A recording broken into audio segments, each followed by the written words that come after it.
Cool, guys. We have really wanted to chat here on few things, but is there anything in your mind which you want to really look at from this panel? I can flip the process of having a Q&A first, and then kind of really having a rhetorical panel, if that's of interest to you. But any questions, guys? Or you would having a nice sit down after lunch? Anyone? Happy to take question first. What do you want to really listen from this panel? Yes, thank you. Hello, sir. Welcome. So, what's your thought on startup which are adopting the blockchain technology into their games, and how can one survive in the Indian market? Are you able to hear him? Sorry, we can't hear you very well. Can you speak closer to the mic? Especially the startup who adopting the blockchain technology into their game, and how they could survive the market, especially in India. Startup which are adopting games which are adopting blockchain, how could they survive? In this market. In the market, yeah. In this market. Doing the blockchain games. Go for it, Shailesh. Look, I think most people who are building games first have to focus on making fun games. And the market of blockchain or cryptocurrencies and their value and being more or less interest is a little bit of a second order issue. That most people who are building blockchain games today are mostly just focused on building fun games. And they might use crypto or blockchain as a way to store assets or the value layer. But the price of that does not really impact them, as in they're trying to find users. And Manish at IndyGG is the expert of helping those types of companies find users. Vas, you want to say it? Come in. See, I completely agree with that fun part. I think the other thing, I'm sure we'll speak about it in the panel, is I think these are economies in their own right, each game. And I think one of the big things which blockchain games and digital assets getting on chain is we got to figure out the economics. I think we haven't figured out how to run this full open loop economics truly. And maybe quieter markets is a good time for some of this to get figured out, games to figure out how to run these economies, pull in the right talent and do that. So I think one, focus on building the right game, two, focus on what it takes to really build this blockchain value layer, and then things will turn around by then. Yeah, just to kind of add on, don't try to think a force-fitting blockchain. Focus on how do you get your engagement retention first. Because if you don't have engagement retention, there is no asset ownership use case, there is no secondary market use case. So I think a lot of people in 2021 started leveraging blockchain as a proxy to ride the FOMO around investment. So don't fall for that. Also, the government implied a tax on the crypto, 30% tax. Any thoughts on that? So I think don't worry about tax on crypto or India market, because if your game is really going to be successful, it's going to be successful around the globe, and then you can find solutions. I think don't cloud your mind with all the regulatory, statutory, all these things. First, make the game, get users to have fun, get them retained, and then things will flow. Yeah? Thank you, sir. Thank you. I will take this question and use this as a segue to kind of really do it. We saw a lot of excitement 2021 around blockchain gaming. Everybody was kind of talking about it globally, India. And then a lot of events happened. FTX happened, and then Terra happened, and then FTX happened, and suddenly it was gloom and doom all around. So I would love to understand, has there been any shift in your conviction and thesis in last 1 year? What was it 3 years back versus what is it now? Either of you can go first. There has not, it's not been the market sentiment that's changed our conviction on blockchain and games. I think it's just learning and getting more data points over the past few years. Yeah, look, I think we all know the conceptual reasons that games sell virtual goods. Blockchains are represent virtual goods. So blockchains provide interoperability and provide the ability to have a ledger that sits outside of the game that represents the asset. So there's lots of reasons why, theoretically it makes sense that blockchain could be used in games. I think what we have realized is that the few folks have tried and Firstly, welcome, Justin. Sorry about that, guys. There was a time change and a bit of a conflict in the schedule, but No happy to problem. be here. Sorry about that. But yeah, we've learned that we've seen a few people attempt basic blockchain games over the past few years, and I don't think all the attempts that will be attempted have come even close to coming out. We're trying to figure out, as Vas said, just what the right use case of blockchain within a game is. There's some things that users might want that publishers may not want to give that blockchain enables. There's some things that they're just not in. Users may not care. I don't think many users care about decentralization in a lot of senses. That they are willing to have the central party hold their data and be the controller of that. Now, users have not been presented with great options of the alternative yet, and that's why there's still lots of hope in this sector. But we've learned that that some of the core tenets of blockchain really aren't what consumers want, and that applies outside of games very much as well. Yeah. So we continue to look a lot at games and blockchain, and we think it's amongst the most interesting set of applications. But we kind of know what doesn't work within this context as well. Got it. And I'll take you up on what doesn't work for the audience separately. But Vas, See, I think first principle, nothing changes. You take a 5-10 year view, you see what's happening in terms of inflection points, right? I think digital assets are very real, like IAP revenues are at par with ad revenues today. Like I speak to my young cousin who's 12, 13-year-old, like a digital good's probably far more valuable to him than anything physical. Like I remember when I was a kid, like a Tazo or something was such a big deal, but like that kid cares more about that armor or something that he has there, right? And like I almost imagine a world where my son who's 2 years old is probably going to make his first big real estate asset purchase in the virtual world. It's not going to be real home or a land or anything. And when you then take what that physical world provides and what the digital world doesn't, which is, that true ownership of the property, composability on top of that, you can lease it out, you can build things on top, somebody else could come and do something on top of that. I think blockchain is the only way to do that. So if you almost imagine a world where digital assets are real, digital assets have as much or more value than in real life assets, and what is the ideal world where all this should exist? It has to be somehow this public ledger led. We'll figure out what those models are and what they are, but nothing changes. Like a 5-10 year view, I would think that's where we probably end up.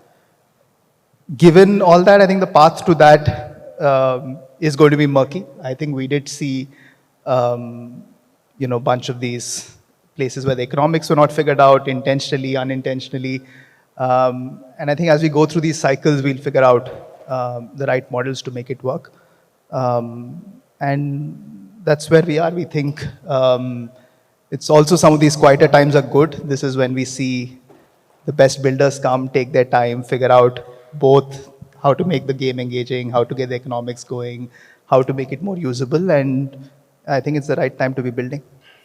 so Justin, just bringing you in, we spoke about first principles, blockchain, asset ownership. It'll play out over the next 5-10 years. The first principle thinking hasn't changed.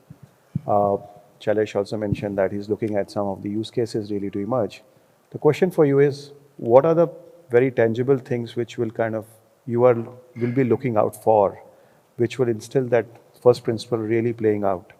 And what could be those demonstration of those events or games or opportunities which will instill that confidence that yes, the theory is now getting into application and we are seeing the real demonstration of that? Yeah, spot on. I don't think I could have said it better than Vas. The sort of the stuff that we look at and the core concepts behind things like digital collectibles and the impact of true ownership that will have on a game.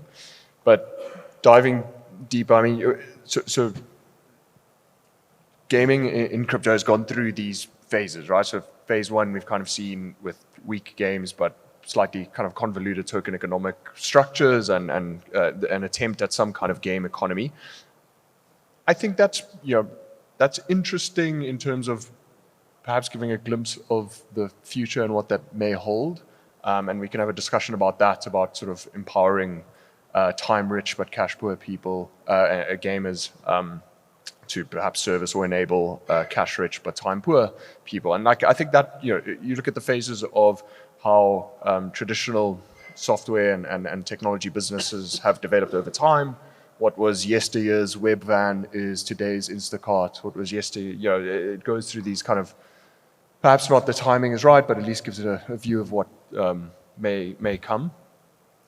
The phase that we're in now is we need kind of good metrics. That will be the And what could that metrics be, in your opinion? So traditional, if we just look at mobile kind of games as an example, traditional metrics would be very much the same. But what I think is quite interesting is when we see crypto-enabled games come to market or come to us for funding, some of these retention metrics are so high that they're almost laughable. Now, there's various kind of reasons for this. One is just a lot of botting, given the open nature of crypto games. It just enables, and the high stakes at times that are present in these games, because there's just some kind of reward at play, whether it's sort of some stake in a game's economy, that of course it's going to get botted. And so, we've had to invest in a lot of companies trying to solve for this, because I think that that's probably one of the underappreciated problems in crypto gaming at the moment. I mean, you've seen just heavy levels of botting absolutely destroy games like Crabada on Avalanche, if anyone's sort of familiar with that. The game just got absolutely wiped out by bots. And so, we've had to solve for that kind of stuff. So, but there's, again, interesting nuggets in what's happening there with retention metrics. And that the stuff we find quite interesting is that if you're giving users, whether it's for free or for cheap or just through traditional like user acquisition channels, if users are acquiring, whether for free or paid, some kind of digital collectibles, just slight changes, even a few basis points changes in LTV metrics, in unit economics. If you have like a casual game that just does massive volumes of transactions through its platform, like that's quite interesting. I mean, so we've invested in one or two kind of casual gaming studios that are trying to work with that, which I think could be quite interesting. So anyway, long story short, the way that we think about it is good metrics in terms of player growth, spend, and retention metrics, but with the view that the underlying crypto protocol, economic incentives, whatever it may be, is actually additive to the game, rather than some kind of, dressed up kind of pyramid scheme of what we've seen in the early games in crypto. All of you is talking about that there is an increase or potentially a possibility to increase retention engagement because of opportunity of asset ownership and then monetizing that. The question is, how do you see true interoperability or composability really playing out across games, across chains? Or are we really packaging an old ecosystem of Android, Google, Facebook into new ecosystem of L1s, non-EVM, all that stuff? So how do you really see it's playing out? While in theory it's fine, but in practicality, since you guys meet so many companies, how do you really see? Whereas Justin, Shalish, whosoever wants to. There's a few things I think that will not work, or at least have a relatively strong view. I think a lot of early games had land sales. Land is valuable in the physical world because of proximity and saving people time. It has no significant advantage in the digital world. And that perhaps is not a good use of a collectible or a digital asset. Similarly, games without like a real game, like Axie, is not, it's fun for speculation, but when the economic incentives completely overtake the gameplay, it leads the retention will go away. I think like the big risk in all this stuff is just that unless it's a fun thing to play, it's not a game. It's then just purely a financial activity, which is, you can get a lot of that for people who want that just buying, altcoins in crypto. There's enough of that kind of Correct. feeling or mania, if you want, but at any given time in some token or the other. That what we are optimistic on is just what people who are real game developers build really good games, and they find unique ways of bringing this out, the properties of blockchain. I agree fully. There's just one slight, like a very minor segment of the gaming genre space where the financial metagame that I think you alluded to is actually quite interesting, right? So Eve is a good example of this, where your spreadsheets as a game, just sort of command, conquer, explore, exploit as a game mechanic has created just one of the sort of most fascinating games in the space. And I think that is a great mapping of where kind of crypto and open markets could enable it. But again, it's a very small sliver. Agreed. But just coming back to my question was, how does really a user benefit or convert an asset ownership into a really unlocking, permissionless unlocking? And how are you seeing an infrastructure really enabling that? See, I think first thing to appreciate is I feel, through this last 2-3 years, we've been talking a lot about just blockchain games being unusable or just not being user-friendly. I think what we need to appreciate is I think we've come a long way. I think that was almost step one of the barrier to cross, just in terms of where infra is, where the L2s are, what ZKs are doing.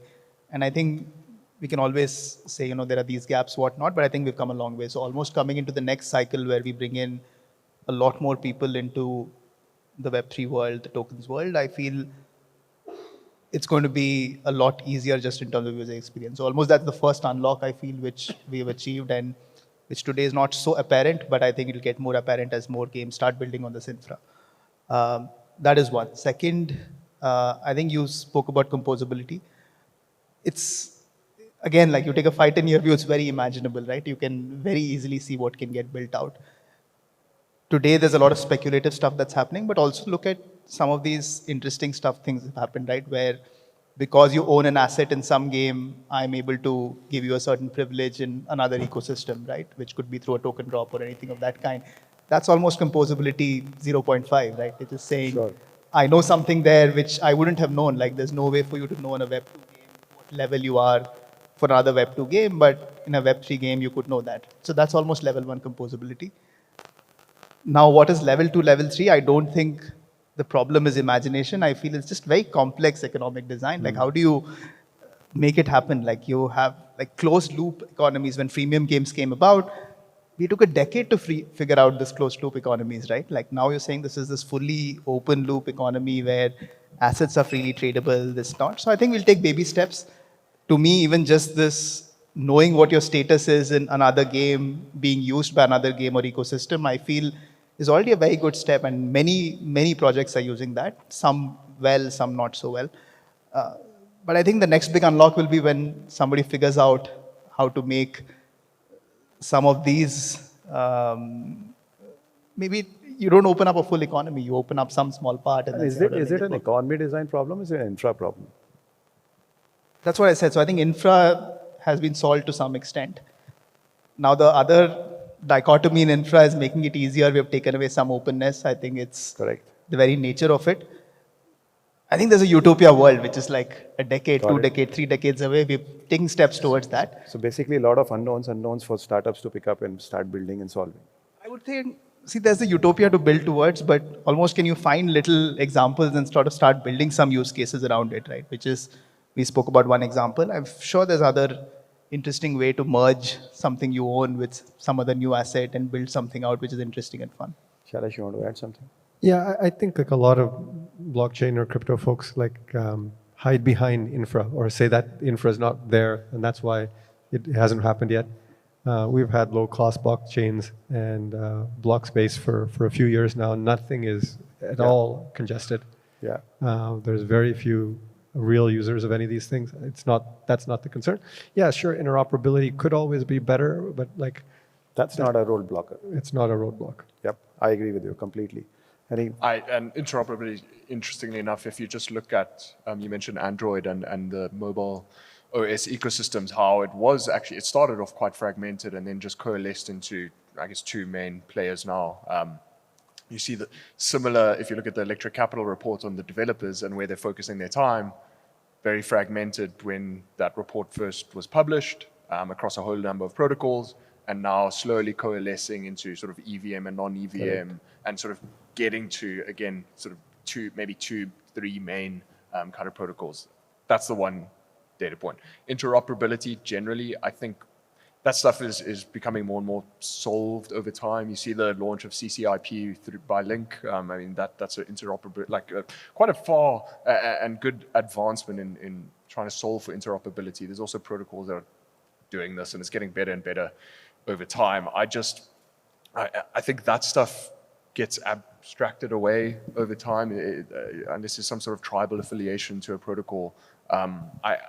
It's just technical kind of back end, really, that I don't think is like the big value add or the unlock, and it'll just get solved over time. I'm just picking up some thoughts from you. You said there's a vast utopian world, and I've been doing gaming for 13 years.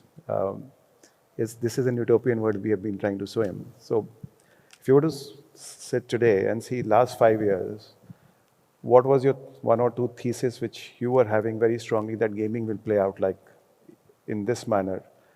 And what some of the things which you thought would play out have not played out? I think it's always a great reflection to kind of really see and why has not done it. So a question for all of you, and based on your own thesis on gaming of last 5 years, what has not played out? Yeah, maybe I'll start, and I'm talking more gaming here, and we'll intersperse this with what's happened in the blockchain world. I think for the longest time, there was this whole thing about India being more a DAO farm, a MAO farm, and like how much monetization is possible in India.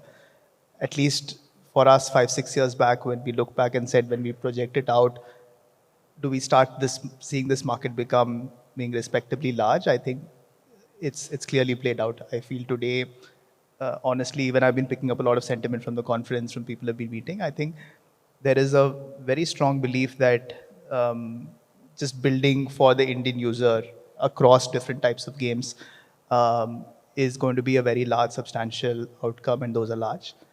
And it's also very interesting how these have been led by, in-app purchases, microtransactions, bunch of that stuff, which again, like 5 years back, everybody would write off IAPs and microtransactions in India, where the infra has come, where the user psychology has evolved, how games have been built. I think we've come a very long way on that. So that's something I think which has very, very positively played out. And just today, as we look at, again, the future, it feels almost a no-brainer on how this will play out over the next sort of 5-10 years. What has not fully played out, I feel, is, again, sticking to gaming, I feel we thought India had a lot of stories, types of games, etc., that would get built both for the world and for India. Very interestingly, that hasn't played out. I think there's a lot of rich stuff here which could have been taken and built out. It's played out in a few other geographies. That hasn't truly played out. The other one was also the amount of impact India would have as a powerhouse for gaming for the world. I feel we've had a few very success stories, but again, for the talent and depth we have, I feel that story is yet to play out. Got it. Nothing really to add. Nothing? Justin? The kind of DAO MAO farm and guild type model, and I guess I've already spoken about that model of time-rich gamers and cash poor, sort of servicing those who are cash-rich. That was, again, an interesting idea. I guess what I was surprised about was, now that these communities and guilds and just huge user bases have been built up, I was quite surprised that there was quite a lack of being able to monetize those communities. I thought it would do a little bit better. I knew the guild model, we had a view that the guild model would struggle, but I just thought that it would really just be able to monetize these players a lot better. But the realization is it was just, I think, a timing issue, again, around the slate of games coming to market. It takes 3 years, 5 years to build really great games. And so I think it really was just a market timing issue. And so I don't want to kind of run back the play to earn model again, but I do think there is something about having people sort of build this depth of an economy. Crypto is really good at economic coordination and coordinating people to do things through incentives. And so I think there is something about having people build this liquidity in an economy that's not just players who are playing for free in a free-to-play economy and monetizing whales. I think there's something about sort of building a much richer, much deeper economy through the various kind of layers or strata of that user base, so that more money and capital flows through that strata base, through that strata, if that makes sense. So, it remains to be seen. Another sort of small point, I've touched on casual games. I thought that mobile games sort of working with any kind of crypto economic primitives would be more prevalent. Of course, the policies from our overlords was not very favorable to that, and that thankfully I think is loosening a little bit.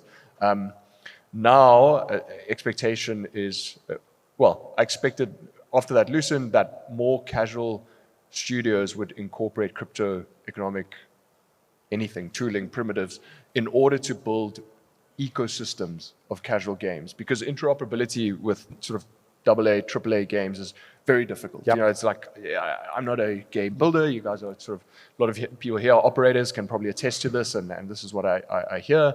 But I thought that it would be easier in casual games, and again, just adding a few basis points to LTV. If you have one kind of puzzle game here, can you transfer assets to another? And I think there is an example in Web2 skills. Skills demonstrated that. In casual games, how your LTV CAC can improve, and that's what I've done. In the interest of time, guys, Shailesh has to run for another panel discussion. Any last one question I can take? Yes?